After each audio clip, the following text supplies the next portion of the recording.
Hey, since we're going back, let's look back on two key figures in impeachment as it moves from the House to the Senate. One was, I believe, he was definitely a congressman at the time. And I believe he was one of the managers, the House managers. There's certain members of the House who go over to the Senate, and I don't know if 100% what their role is, but they have an opportunity to sort of like speak on and present the cases. But here is Lindsey Graham in 1999 in the House of Representatives talking about the need for impeachment in terms of what it does. It's not just about getting him out of the office. It's not about physically removing him. It is about disinfecting the office.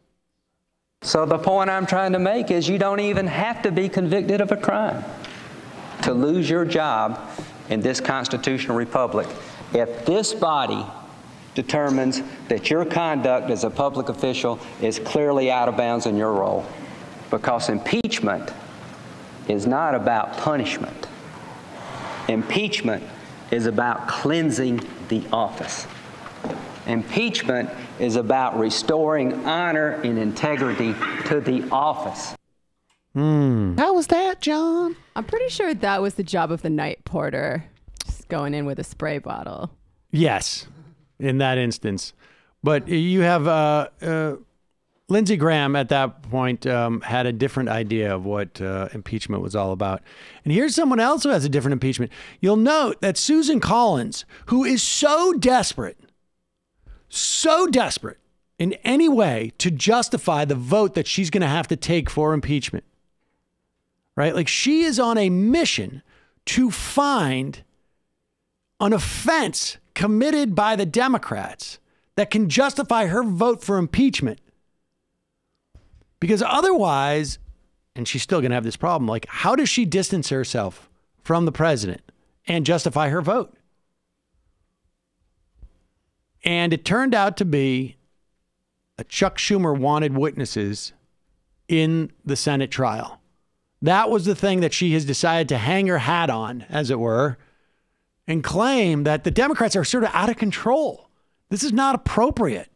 You don't go publicly and say you want witnesses at an impeachment trial. You just don't do it. Unless the year is 1999 and you're talking about Bill Clinton and you're Susan Collins from Maine. I am willing to travel the road wherever it leads, whether it's to the conviction or the acquittal of the president. But in order to do that, I need more evidence. I need witnesses and further evidence to guide me to the right destination, to get to the truth. Yesterday, the president's attorney, David Kendall, referred to the mountain of evidence in this case. And there is indeed a mountain of evidence. But there is also a record that is replete with conflicting statements, with significant gaps, and with unanswered questions. We need to answer those questions in order to fulfill our duty to do impartial justice. There she is. I can't believe she said that publicly, because apparently that's a really bad thing to do. Oh, whatever. My biggest fear about the impeachment going forward is that the impeachments, because it is because they did not pursue other articles, maybe they will, but it doesn't appear that they're going to. It goes to the Senate. All those Republicans like Susan Collins, they vote to protect the president. And then they just hope they're safe from their primary challenges. And remember, like, we are at peak protection of the president right now. Till we get past those primary challenge deadlines, we're at peak protect the president if you're a Republican. After March 15th, I mean, it's very different deadlines in different states, but somewhere around, March 20th, most of those states, the deadline is passed. You're going to see a little bit more distance.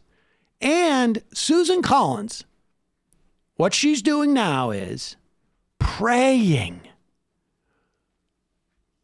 There's others who are doing this. Cory Gardner, Joni Ernst, the senator from Arizona whose name I can never remember. Martha McSally. Martha, Marcy, May, Marlene. That may help me. Martha McSally. Tom Tillis, the woman who was just appointed Georgia's senator.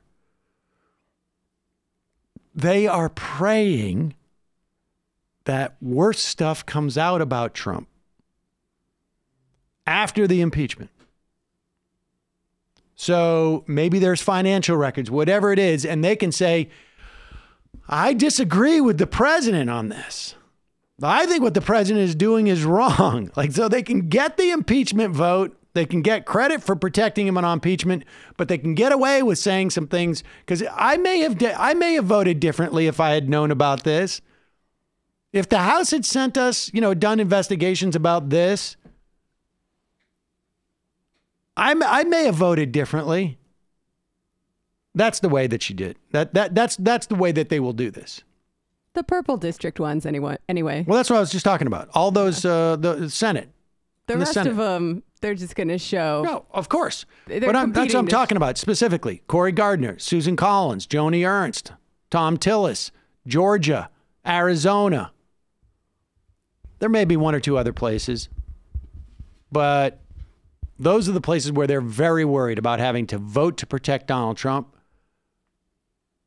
and basically have that become a burning tire around their necks when they're up for when they're running for re-election.